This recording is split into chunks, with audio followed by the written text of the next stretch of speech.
Pension scheme NPS की बेहतरी के लिए उसमें बदलाव को लेकर वित्त मंत्री निर्मला सीतारमण ने भले ही शुक्रवार को वित्त सचिव की अध्यक्षता में कमेटी के गठन की घोषणा की, लेकिन वित्त मंत्रालय में एनपीएस के स्वरूप में बदलाव को लेकर पहले से विचार विमर्श चल रहा है। नई दिल्ली।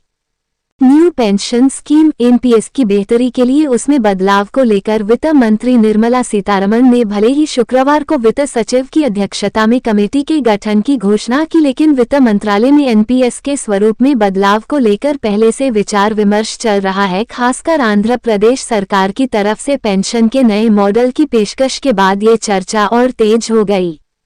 वित्त मंत्रालय के एक वरिष्ठ अधिकारी से आंध्रा मॉडल पर विचार को लेकर पूछे जाने पर उन्होंने कहा था कि सरकार में सब कुछ के लिए दरवाजा खुला होता है। उन्होंने कहा था कि मंत्रालय को आंध्र प्रदेश सरकार का पेंशन मॉडल मिला है और मंत्रालय उसे देख रहा है।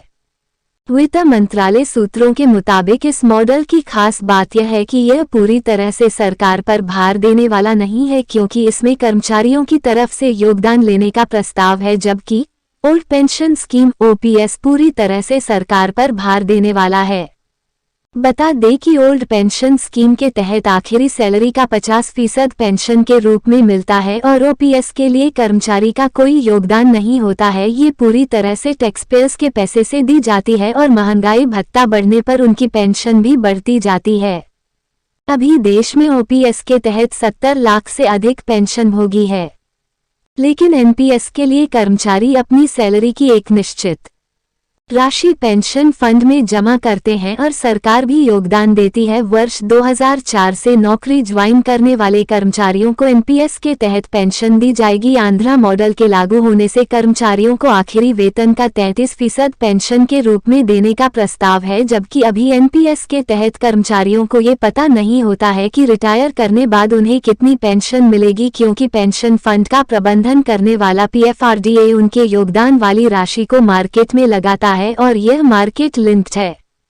शुक्रवार को वित्त मंत्री ने कहा कि वित्त सचिव की अध्यक्षता में जो कमेटी गठित होगी वह पेंशन को लेकर बीच का रास्ता अपनाएगी, जिससे वित्तीय दबाव भी नहीं हो और आम नागरिक भी प्रभावित नहीं हो और वह मॉडल केंद्र व राज्य दोनों लागू कर सके। सूत्रों के मुताबिक वित्त मंत्री की घोषणा से साफ है कि केंद्र सरकार ओपीएस के मॉडल को फिर से लागू नहीं करना चाहती है, क्योंकि यह पूरी तरह से टैक्सपेयर्स की राशि से दी जाती है, जिससे आम नागरिक का विकास प्रभावित होता है। सूत्रों के मुताबिक नए मॉडल में पेंशन के लिए कर्मचारियों से योगदान जरूर लिया जाएगा, लेकिन उन्हें स्वास्थ्य संबंधी और कई अन्य सामाजिक सुरक्षा ताउम्र दी जा सकती है। अभी केंद्र सरकार में 50 लाख से अधिक कर्मचारी कार्यरत है, लेकिन इनमें से काफी ओपीएस के दायरे में है। हाल ही में राजस्थान, छत्तीसगढ़, हिमाचल प्रदेश, झारखंड जैसे राज्यों ने ओपीएस को फिर से बहाल करने की घोषणा की है, जबकि महाराष्ट्र, उत्तर प्रदेश जैसे राज्यों के कर्मचारी भी ओपीएस को लागू करने को लेकर आवाज उठाने लगे हैं।